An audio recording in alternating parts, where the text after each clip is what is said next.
हे वैष्णव, मैं तुम्हारे वास्तविक स्वरूप को देखना चाहता हूं। मैं अपने वास्तविक स्वरूप के दर्शन अपने श्रद्धालुओं को देती हूँ या फिर उन्हें जो मेरी शरण में आते हैं।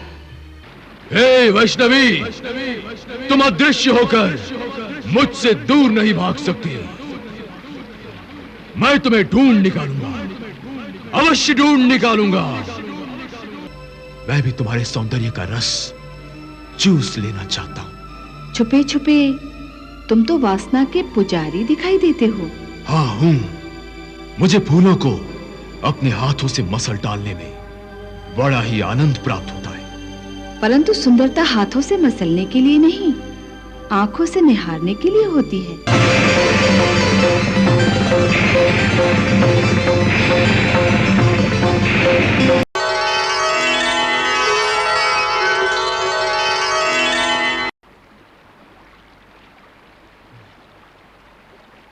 वैष्णवी, वैष्णवी, वैष्णवी,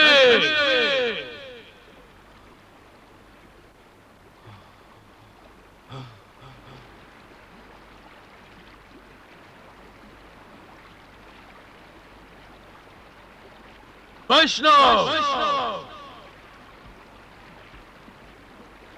वैष्णव,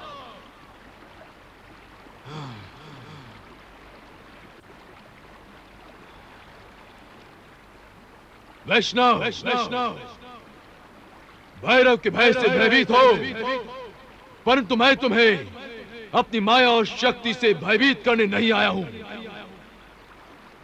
वैष्णव, वैष्णव,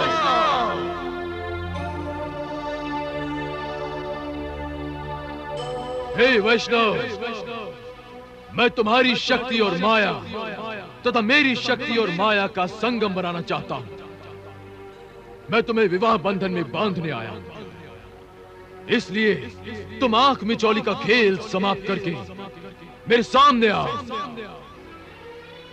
वैष्णवी, मेरे सामने आओ। वैष्णवी, वैष्णवी,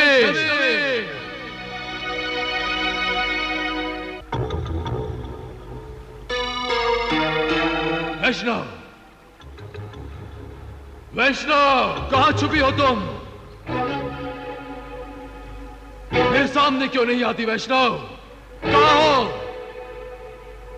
भैरव, भैरव,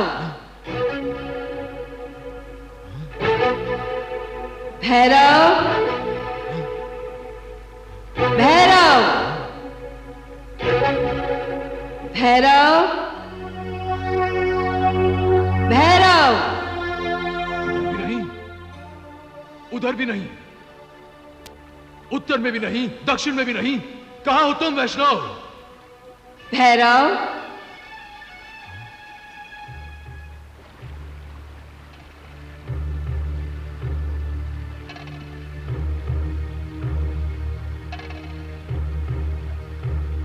भैरव, मैं समय के हर क्षण और ब्रह्मांड के हर कण में व्याप्त हूं। ये तुम्हारी कैसी माया है? तुम दिखाई क्यों नहीं देती? मैं प्रत्यक्ष तथा अप्रत्यक्ष दोनों रूपों में हूं। मेरे श्रद्धालु अपने मन की आंखों से मेरे अप्रत्यक्ष रूप के दर्शन भी कर लेते हैं। तो फिर मुझे अपना प्रत्यक्ष रूप क्यों नहीं दिखाती? जो पापी होते हैं वो मेरे प्रत्यक्ष रूप को देखकर भी मेरे वास्तविक स्वरूप को नहीं पहचान पाते। हे वैष्णव, मैं तुम्हारे वास्तविक स्वरूप को देखना चाहता हूं। मैं अपने वास्तविक स्वरूप के दर्शन अपने श्रद्धालुओं को देती हूँ या फिर उन्हें जो मेरी शरण में आते हैं। तुम मेरे त्रिकूट पर्वत के इस परिसर में आकर अनजाने में मेरी ही शरण में आए हो, इसलिए मैं तुम्हें अपने सत्य स्वरूप के दर्शन दे रही हूं। भैरव,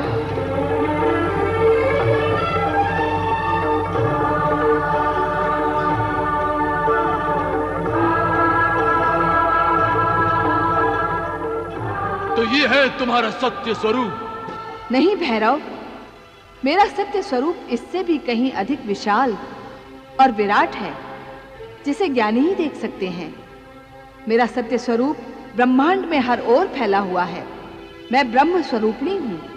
तुम अपनी बड़ी बड़ी बातों और अपनी शक्ति के प्रदर्शन से मुझे भयभीत करने की चेष्टा व्यर्थ ही कर रही हो।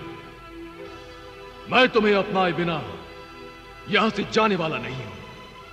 तुम्हें पाने की शक्ति मुझ में है। भैरव, मुझे पाना है तो शक्ति से नहीं, भक्ति से पा सकते हो। मैं तो तुम्हारा भक्त ही हूं। तुम्हें देखते ही तुम्हारा भक्त बन गया हूं।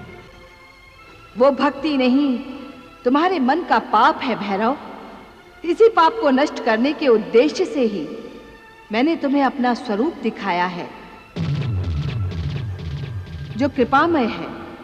मैं तुम्हें अपने आप में परिवर्तन लाने का एक अंतिम अवसर और दे रही हूं भैरव। यदि उस पर भी तुम धर्म के मार्ग पर नहीं आए तो फिर तुम्हें मेरा वो स्वरूप देखने को मिलेगा जो पाप नाशनी है। अर्थात तुम नष्ट कर दोगी? हाँ? परंतु मैं तुम्हारी धमकियों से डरने वालों में से नहीं हूं। मेरी बात को समझने का प्रयास करो भैरव। यदि तुम अपने पापी मन का शुद्धिकरण करना चाहते हो तो त्रिकूट पर्वत पर तुम्हारा स्वागत है, और यदि ये भी नहीं चाहते तो वापस लौट जाओ। मैं अकेले वापस नहीं जाऊंगा। तो फिर अब के बाद तुम्हारा हर पग तुम्हें तुम्हारी मृत्यु की ओर ले जाएगा भैरव।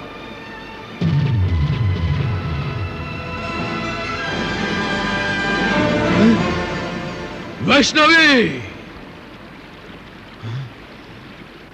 हे वैष्णवी, तुम अदृश्य होकर मुझसे दूर नहीं भाग सकती।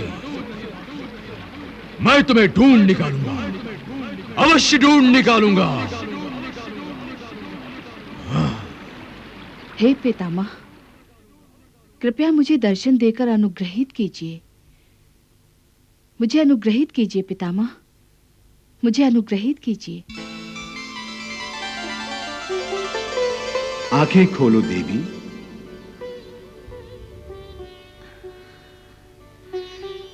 प्रणाम पितामह।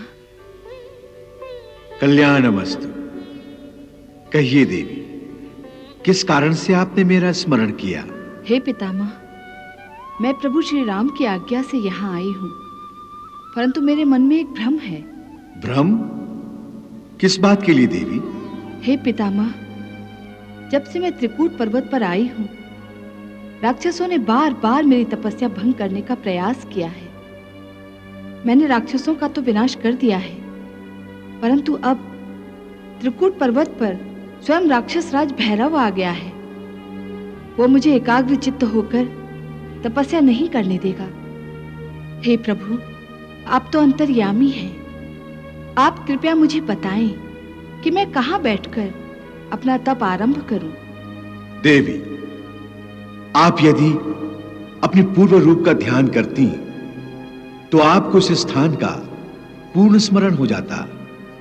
आपने अपने महाकाली, महालक्ष्मी और महासरस्वती, इन तीनों रूपों में इसी पर्वत की गुफा में बैठकर तप किया था। इसी कारण यह पर्वत त्रिकूट के नाम से विख्यात है। आप इसी गुफा में जाएंगी तो आपकी स्मृति सजग होगी और आप इसी गुफा में तप करने बैठेंगी। पितामह, आपका संकेत मैं समझ गई। एक बात और है देवी, भैरव के मन में आपके प्रति जो अश्लील पाप है उसे अब तक तो अपने मन में ही छुपाए हुए हैं। उसके इस पाप का दंड देने से पहले इसे दर्शाना होगा। इसके लिए पहले आपको एकांत में जाना होगा। एकांत में पापी खुलकर सामने आता है। इस उद्देश्य को साकार करने के लिए यही उचित है कि आप गर्भ गुफा में प्रवेश करें। आपका सुझाव उचित ही है पितामह। शेष स्वयं समझ जाएंगी कि गर्भ गुफा में भैरव के पहुंचने पर आपको क्या करना है। हे परमपिता, मुझे आशीर्वाद दीजिए। कि मैं अपने उद्देश्य में सफल हो जाऊं। यशस्वी भव।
ओम विष्णवे नमः।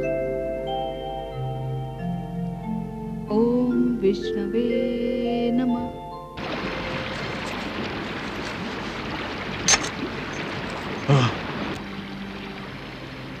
वैष्णवी, तुमने अदृश्य होकर मुझसे मुंह तो छिपा लिया है, परंतु मैं जानता हूं कि तुम अपनी माया का प्रयोग करते हुए यही मेरे आसपास हो। इसी त्रिकूट पर्वत पर तुम्हारा निवास है, परंतु तुम मेरे सामने नहीं आना चाहते। परंतु मैं अच्छी तरह से जानता हूं कि तुम्हें कैसे ढूंढा जाए।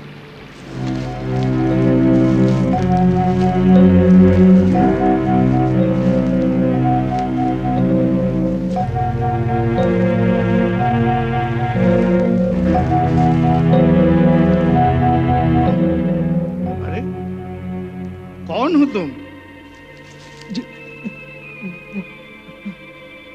और यहाँ ताक झाक क्या कर रहे हो? जी, वो मैं देवी वैष्णवी को ढूंढ रहा था। अच्छा अच्छा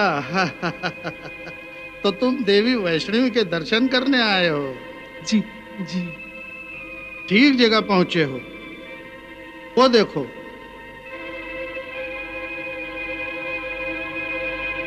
वो गर्भ गुफा है। माता इस समय गुफा में विश्राम कर रही होंगी। इसका अर्थ है मेरा प्रयास सफल हुआ। मुझे जाना चाहिए। कहाँ जा रहे हो? देवी वैष्णवी के दर्शन नहीं करोगे? नहीं, उनके विश्राम में बाधा नहीं डालना चाहता। दर्शन के लिए मैं फिर आ जाऊंगा। पहले अपने गुरुदेव को तो ये समाचार सुनाऊं, वो बहुत उत्सुक हो जाएंगे। अच्छा, नमस्कार। नमस्कार। ओम विष्णवे नमः।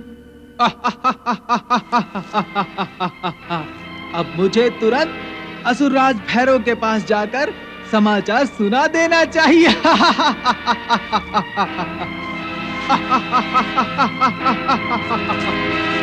असुरराज। हाँ? हे असुरराज, मैंने वैष्णवी का पता लगा लिया है। वाह गुप्तचर वाह, बता वो मायाविनी कहां छुपी है। मैं तुम्हारी झोली मोतियों से भर दूंगा। राजकुमारी वैष्णवी इस समय अपनी गर्भ गुफा में विश्राम कर रही है। गर्भ गुफा में यदि मुझसे छुपकर वो सृष्टि के गर्भ में भी समा जाए तो भी मैं उसे ढूंढ निकाल दूं। महाराज, विलंब ना कीजिए। इससे पहले कि वो जाग जाए, आप उसके सर पर पहुंच जाइए। अवश्य। वैष्णवी, मैं आ रहा हूं, मैं आ रहा हूं वैष्णवी,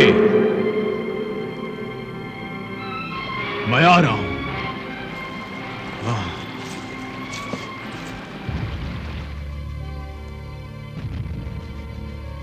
भैरव, मैंने तुम्हें कितने ही अवसर दिए, परंतु न तुमने अपना हठ छोड़ा, न असुरत्व को छोड़ा। समस्त लोग मुझे माता समझते हैं, परंतु तुमने मुझे केवल एक सुंदर शरीर समझा। तुमने नारी का, जिसका प्रथम रूप माता है, आदर करने के बजाय अनादर किया है। तुम केवल सुंदरता के पुजारी हो, केवल वासना के मारे हो। इसलिए मैं समस्त संसार को तुम्हारे माध्यम से ये दिखाना चाहती हूँ कि नारी को देवी और माता न समझकर उसका अपमान करने वाले की क्या दुर्दशा होती है। हे भैरव, हे वासना की दासी आत्मा, तुझे मैंने अपना दिव्य रूप दिखाया, उस पर भी तूने अपनी कुदृष्टि ही डाली और अपनी वासना को प्रेम का नाम दिया। परंतु अब मैं तुझे अपना दिव्य रूप नहीं, वो रूप दिखाऊंगी जो तेरी वासना को केवल वासना ही प्रमाणित कर देगा।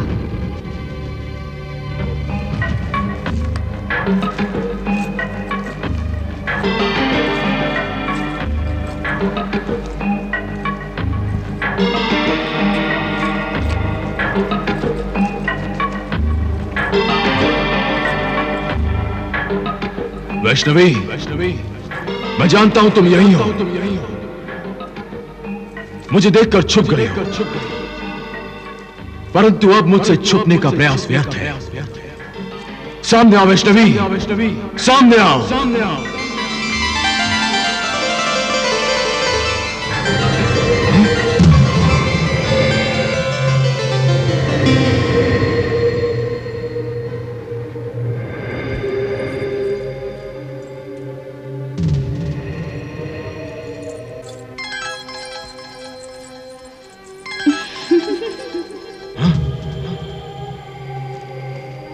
अब मुझसे लग जाने का क्या लाभ? आ जाओ वैष्णवी, सामने आ जाओ।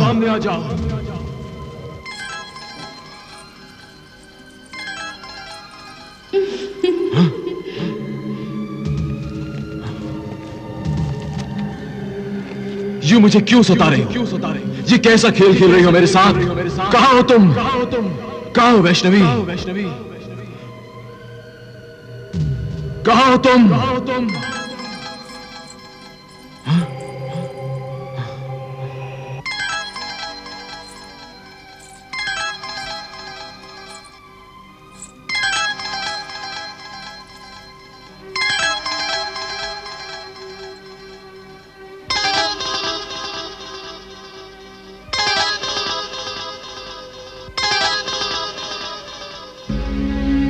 सुंदरी, कौन हो तुम?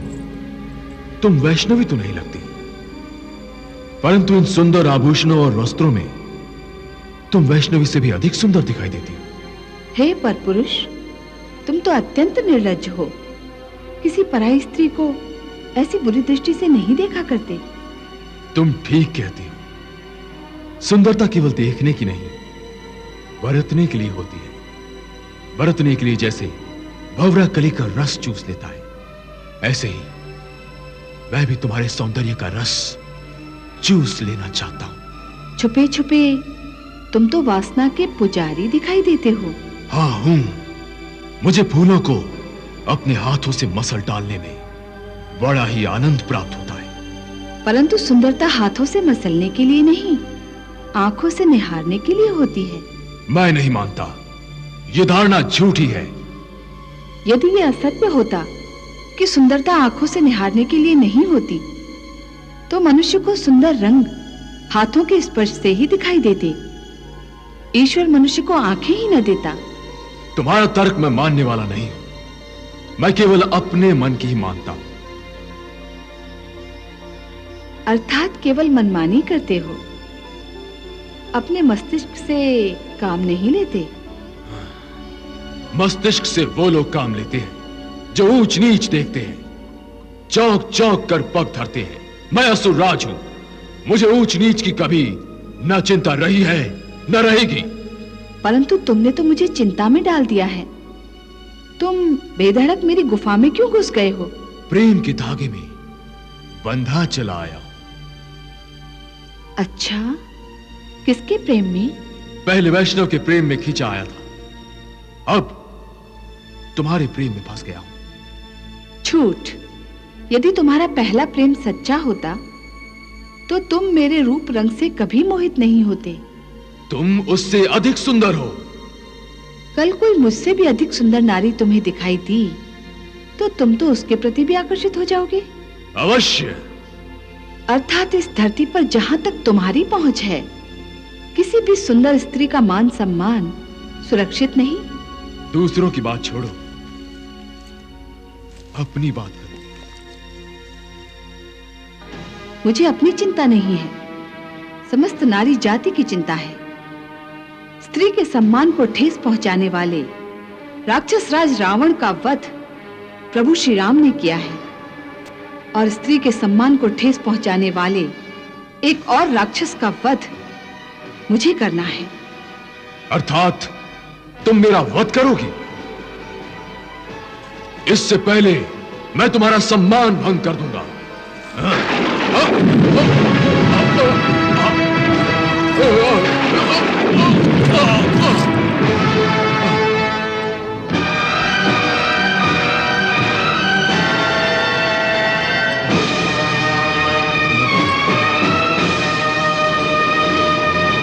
हे मूर्ख प्राणी, तेरा अंत निकट है, परंतु इस गुफा में नहीं।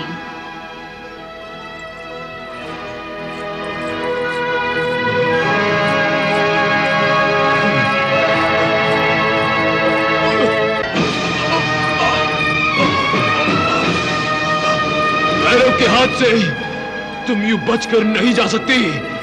हाँ,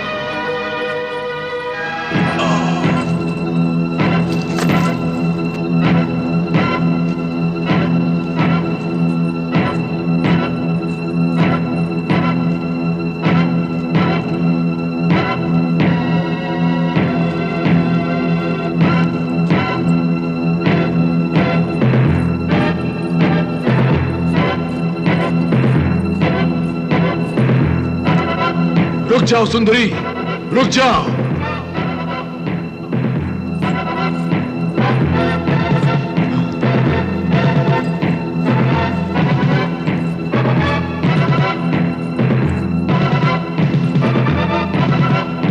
रुक जाओ सुंदरी, एक नारी होकर असुरराज के आदेश का उल्लंघन ना करो।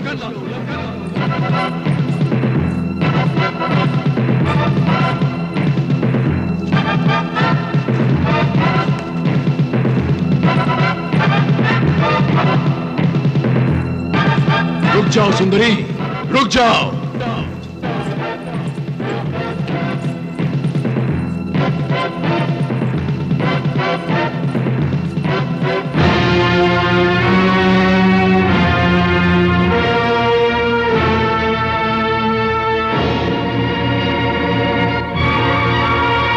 हे दुष्ट राक्षस भैरव, मैं तुझे वहां भी मार सकती थी, परंतु मैं चाहती हूं कि तेरे जैसे पापी की दुर्दशा ये धरती, ये आकाश, ये पहाड़ियां, ये वादियां सब देखें और तेरे पापों के परिणाम की साक्षी ये सारी सृष्टि बन जाए। एक नारी होकर मुझे दंड देने की बातें कर रही हो, तुम समझती क्या हो अपने आप को? वासना की आग में अपनी आंखें जला लेने वाले भैरव, तुमने मुझे केवल एक स्त्री समझा है, परंतु सबसे पहले मैं एक माता हूं, जगत जननी हूं। देख, देख मैं क्या हूं।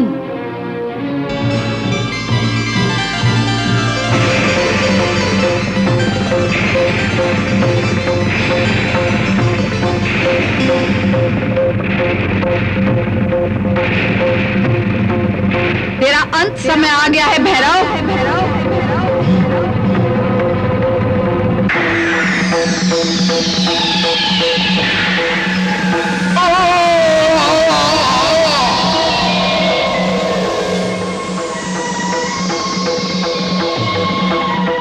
माता माता माता माता माता।